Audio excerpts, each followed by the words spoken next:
Marilah kita berdoa.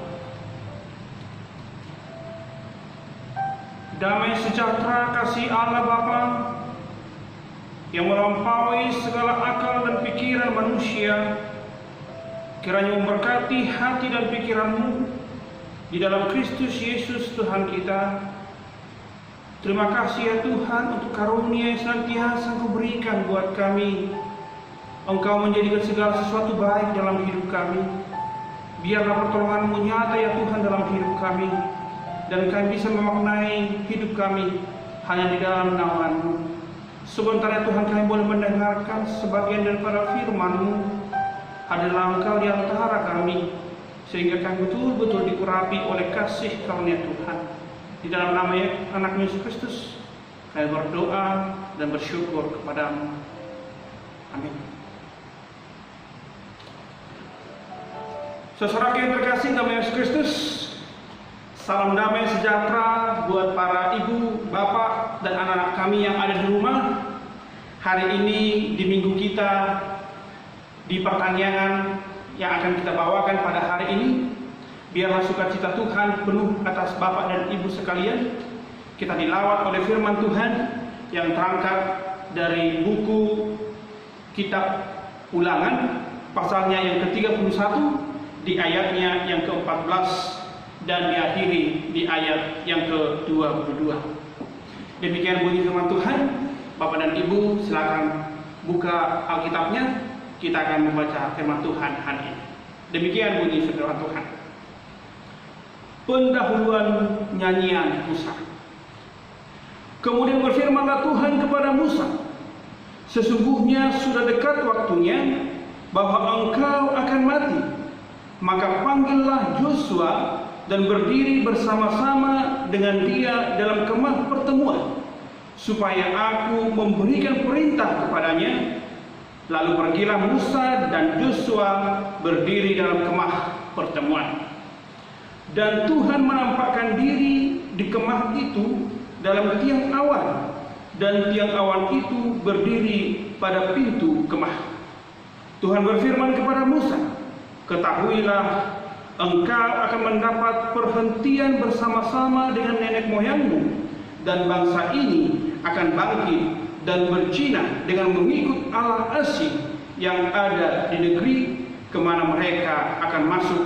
Mereka akan meninggalkan aku dan mengingkari perjanjian yang kuikat dengan mereka. Pada waktu itu murkaku akan bernyala-nyala terhadap mereka. Aku akan meninggalkan mereka dan menyembunyikan wajahku terhadap mereka, sehingga mereka termakan habis dan banyak kali ditimpa malapetaka serta kesusahan.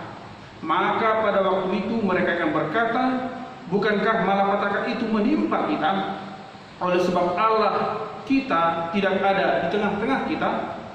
Tetapi aku akan menyembunyikan wajahku sama sekali pada waktu itu, karena segala kejahatan yang telah dilakukan mereka, yakni mereka telah berpaling kepada Allah.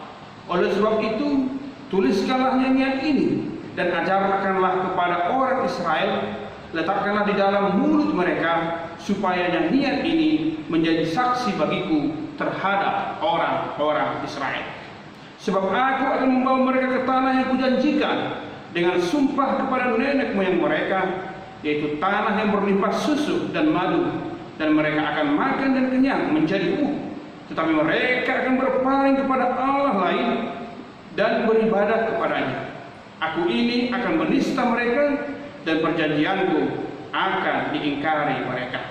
Maka apabila banyak kali mereka ditimpa malapetaka serta kesusahan, maka nyanyian ini menjadi kesaksian terhadap mereka. Sebab nyanyian ini akan tetap melekat pada bibir mereka, bibir keturunan mereka. Sebab aku tahu niat yang dikandung mereka pada hari ini, sebelum aku membawa mereka ke negeri yang kujanjikan dengan sumpah kepada mereka. Maka Musa menuliskan nyanyian ini dan mengajarkannya kepada orang Israel. Demikian bunyi firman Tuhan.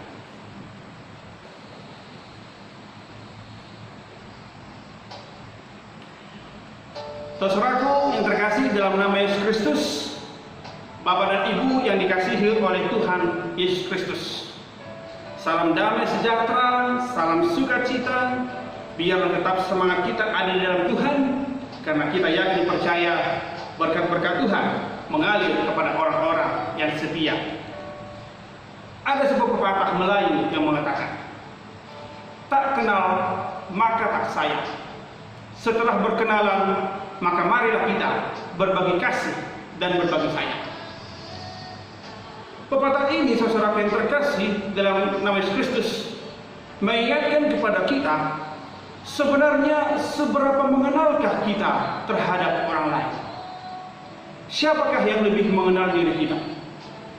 Apakah saya lebih dikenal oleh istri saya? Atau istri saya lebih saya mengenalnya? Atau apakah saya lebih dikenal oleh orang tua saya? Atau apakah saya lebih mengenal anak-anak saya? Siapakah yang lebih mengenal saya? Hari ini diingatkan kepada kita begitu pemaknaan yang cukup luar biasa, Bapak dan Ibu yang dikasihi oleh Tuhan Yesus Kristus. Tak kenal maka tak sayang. Pepatah ini mengingatkan kepada kita begitu pentingnya pengenalan diri atas seseorang, sehingga kita boleh bertanya, sebenarnya ada sesuatu hal yang menakutkan. Banyak orang yang ingin mengenal diri orang lain, tetapi yang lebih menakutkan adalah dia tidak mengenal dirinya sendiri. Kita berusaha untuk mengenal orang lain, diri kita sendiri pun sebenarnya kita tidak bisa mengenal siapa kita. Oleh karena itu, saudara yang terkasih dalam Yesus Kristus, yang lebih mengenal setiap jiwa seseorang, setiap pikiran seseorang, apapun yang kita lakukan, yang lebih mengenal kita adalah Tuhan, adalah Yesus Kristus, adalah Dia Sang Raja di dalam kehidupan kita. Sehingga kalau kita baca dalam Yeremia 1 ayatnya yang kelima, aku telah mengenal engkau sejak engkau di dalam kandungan.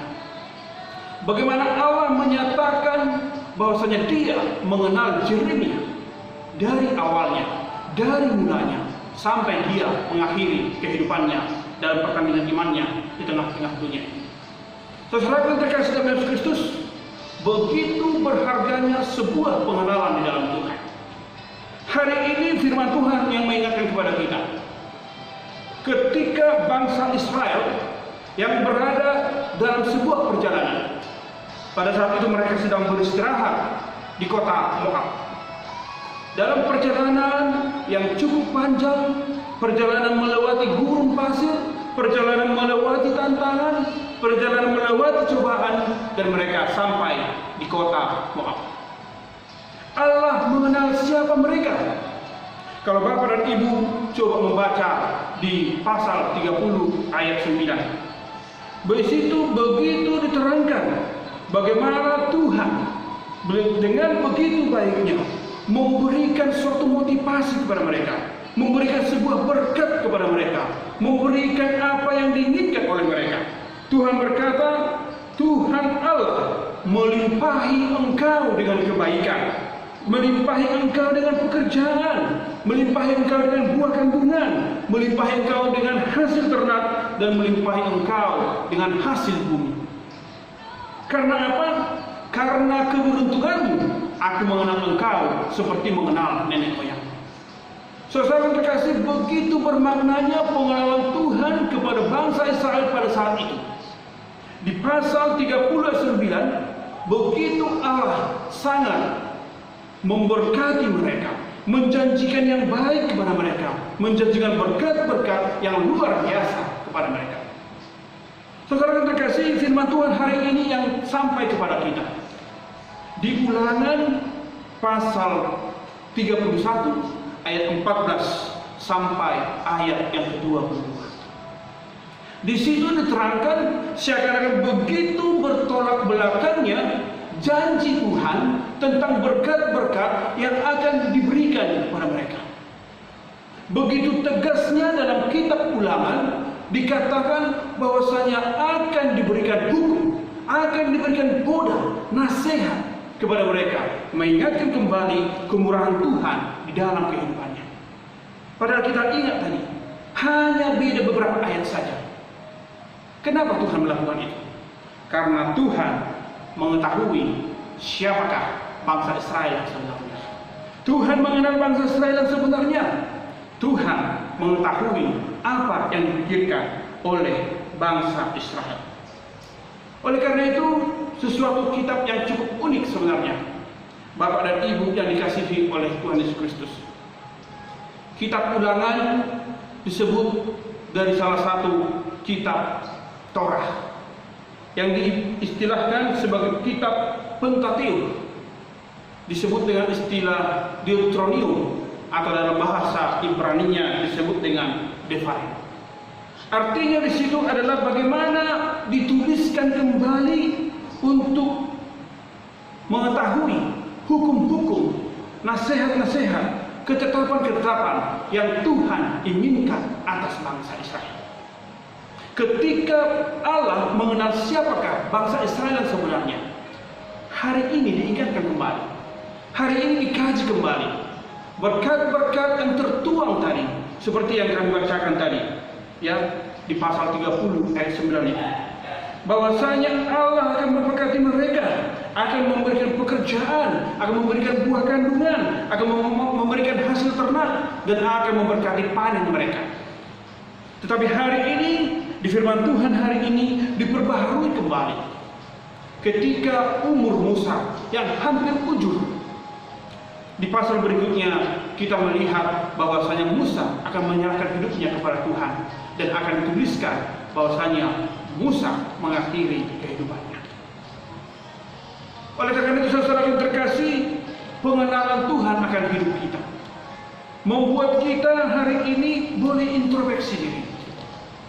Tetapi sebelum kita melihat bagaimana kita mau introspeksi diri dalam kehidupan kita, Bapak dan Ibu, hari ini kita boleh melihat perjalanan Musa dan Joshua di dalam pelayanannya. Oleh karena itu, ada beberapa pokok yang boleh kita lihat dalam firman Tuhan hari ini. Yang pertama adalah patuh terhadap perintah Allah. Perjalanan bangsa Israel dari Mesir sampai ke tanah Kanaan adalah perjalanan yang cukup panjang. Banyak kisah, banyak peristiwa, banyak cobaan, banyak tantangan, banyak berkat, banyak kutuk yang terjadi di sana. Semua itu adalah proses yang panjang. Semuanya itu adalah pengenalan kita terhadap Tuhan. Semuanya itu adalah cara Tuhan memurnikan sikap kita, dan kita meninggalkan kehidupan kita yang lama. Oleh karena itu, saudara yang terkasih, perjalanan bangsa Israel yang cukup panjang, mungkin itu adalah gambaran perjalanan hidup kita di tengah-tengah dunia ini. Kenapa terkadang Tuhan memberikan cobaan kepada kita? Kenapa terkadang Tuhan memberikan sesuatu yang mendukakan hati kita? Tetapi terkadang juga Tuhan memberikan berkatnya, kelimpahannya, sukacitanya terhadap kita. Sehingga dalam memaknai hidup pada hari ini, kita melihat perjalanan bangsa Israel dan perjalanan Musa dan Joshua sebagai para hamba Tuhan yang membawa para bangsa Israel kepada finish atau goal estafet yang akan didapatkannya nanti. Saudara yang terkasih, hal yang pertama yang bisa kita lakukan atau kita lihat dalam firman Tuhan hari ini adalah patuh terhadap perintah Allah. Kalau kita membaca di ayatnya yang ke-14, dikatakan di sana, maka panggillah Joshua dan berdirilah bersama-sama dengan dia dalam kemah pertemuan, supaya aku memberikan perintah kepadanya. Lalu pergilah Musa dan Joshua berdiri di dalam kemah pertemuan. Saudara terkasih, ada beberapa kata di sana yang mengingatkan kita bagaimana kita adalah seorang yang patuh terhadap perintah Tuhan. Perintah yang dikatakan di sana adalah panggillah. Perintah yang dikatakan di sana adalah pergilah. Dan perintah yang ketiga yang dikatakan kepada Musa dan Joshua adalah berdirilah. Saudara yang terkasih, kenapa ini sesuatu hal yang unik di dalam pikiran kita, di dalam cara pandang kita? sebelum ayatnya, di ayat yang ke-14a dikatakan, kemudian berfirmanlah Tuhan kepada Musa, sesungguhnya sudah dekat waktunya bahwa engkau akan mati, Kata bahwa engkau akan mati bisa digambarkan bahwasanya Musa pada waktu itu memiliki umur yang sudah cukup banyak. Artinya dia sudah mengalami masa-masa ketuaannya, masa-masa ujurnya, masa-masa dia harus melepaskan hidupnya dari tengah-tengah dunia ini. Tetapi apa yang bisa kita lihat di sana? Perintah Allah adalah ketetapan buat Musa. Sehingga pada hari ini Bapak dan Ibu, ketika ada kata panggillah Joshua, pergilah dan berdirilah, di sini adalah ungkapan atau perintah. Musa tidak dilihat sebagai seorang yang tua, Musa tidak dilihat sebagai orang yang ujur, Musa tidak dilihat sebagai orang yang mungkin sudah habis tenaga dan Tuhan, dan dia tidak mengeluh akan itu.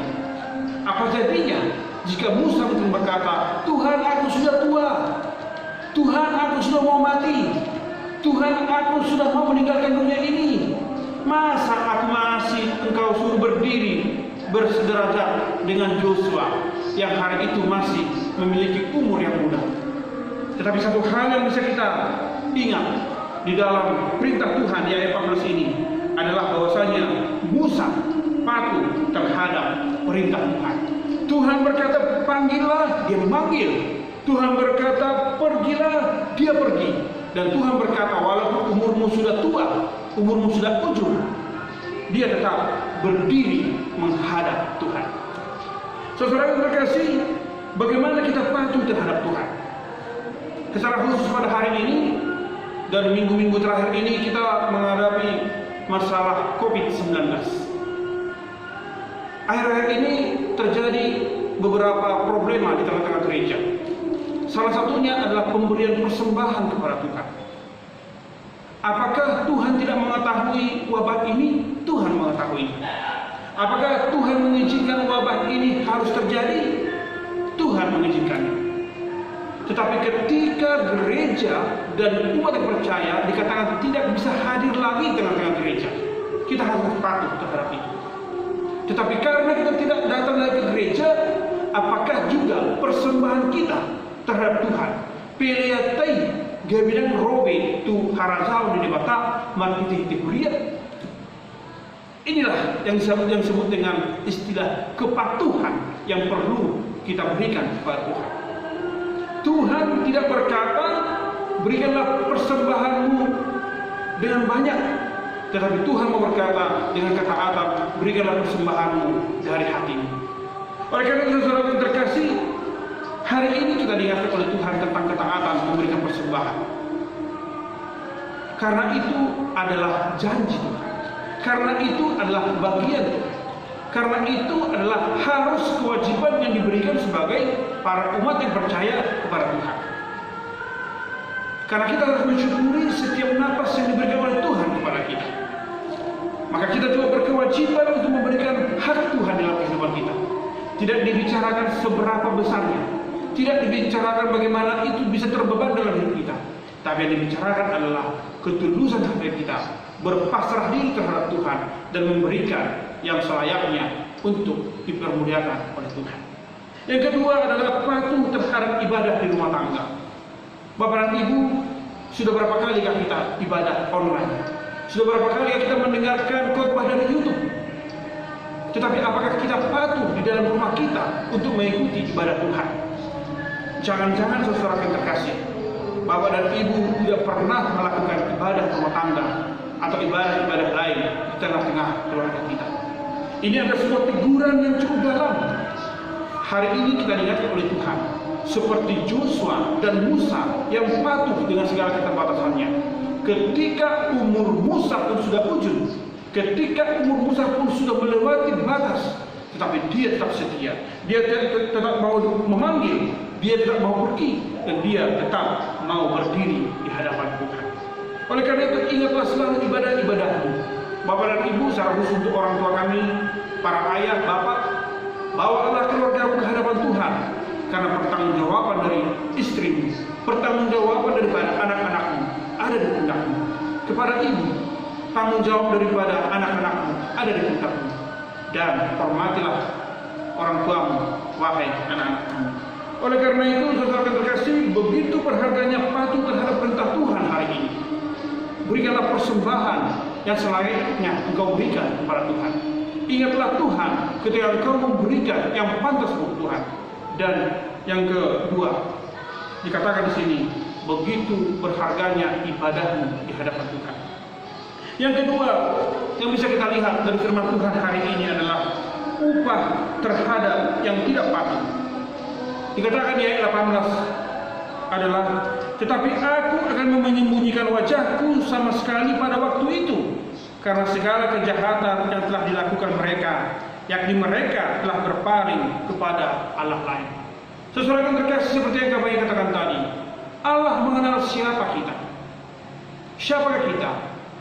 Bagaimana kita bisa melakukan kehidupan kita dengan sebaik-baiknya dan juga dalam segala kekurangan kita. Tapi Tuhan mengenal kita lebih dalam lagi. Hari ini, ketika bangsa Israel juga, Allah mengenal mereka. Diingatkan kepada mereka, aku akan menyembunyikan wajahku sama sekali dari segala wajahku sama sekali pada waktu itu, karena segala kejahatan yang telah dilakukan oleh mereka.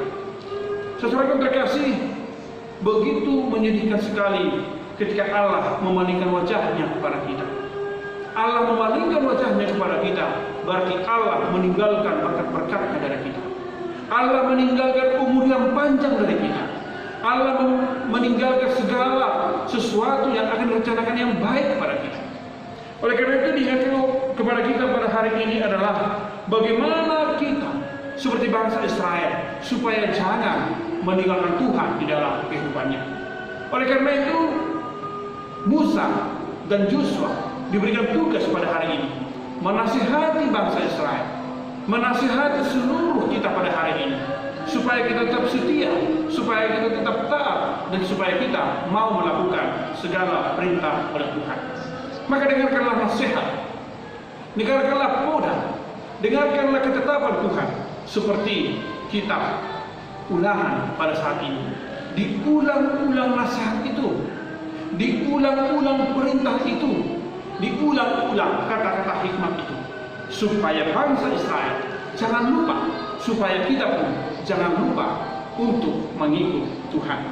Yang ketiga yang perlu kita lihat dari firman Tuhan kali ini adalah patuhilah nasihat dan laksanakanlah, maka berkat Tuhan akan mengalir terhadap kita. Di ayat 22 dikatakan, maka Musa menuliskan nyanyian ini dan mengajarkannya kepada orang Israel. Yang bisa kita lihat di situ adalah ketika kita mematuhi nasihat, ketika kita melaksanakannya nasihat itu, maka berkat-berkat Tuhan akan mengalir di dalam kehidupan kita. Oleh karena itu, saudara yang terkasih, hiduplah senantiasa dalam firman Tuhan. Patuhlah dalam firman Tuhan. Berikanlah yang terbaik untuk bagian Tuhan. Dan ingatlah selalu bahwasanya ibadahmu akan dinilai Tuhan sebagai ketetapan kesetiaan di dalam diri. Seperti Musa hari ini diperintahkan oleh Tuhan dalam segala keterbatasannya. Dia disuruh memanggil, dia disuruh pergi, dan dia disuruh berdiri di hadapan Tuhan. Dan dia turun, dia tidak mengeluh atas segala keterbatasannya. Dia tidak mengeluh di dalam umurnya yang sudah ujung, tetapi dia tetap setia di dalam segala pekerjaan Tuhan. Sehingga tergenapilah semua pekerjaan Tuhan, sehingga terberkatilah seluruh kehidupan kita pada hari ini. Hari ini juga kita diingatkan oleh Tuhan supaya kita menyanyikan kasih setia Tuhan di dalam kehidupan kita.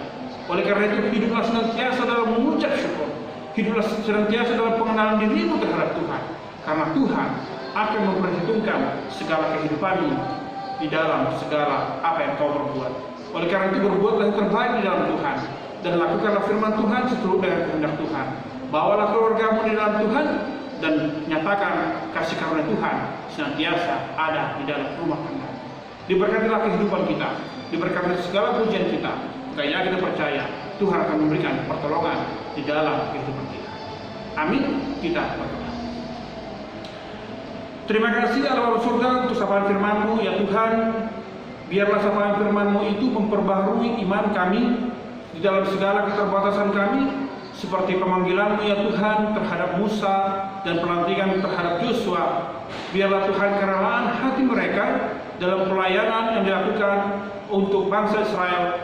Demikian juga kami Tuhan dapat merasakan sukacita yang daripada Tuhan di dalam kehidupan kami. Ajari kami ya Tuhan untuk dapat setia dalam segala pekerjaan Tuhan, karena kami akan percaya Tuhan sudah mengenal kami semenjak kami dari dalam kandungan ibu kami dan sampai kami mengakhiri pertandingan hidup kami. Diberkatilah seluruhnya kami ya Tuhan, jemaat Resort Anugerah Batam yang ada di tempat ini yang melakukan ibadah pada saat ini. Di dalam nama Kristus kami tutup bungkus firman-Mu di dalam sukacita yang daripada Tuhan. Amin.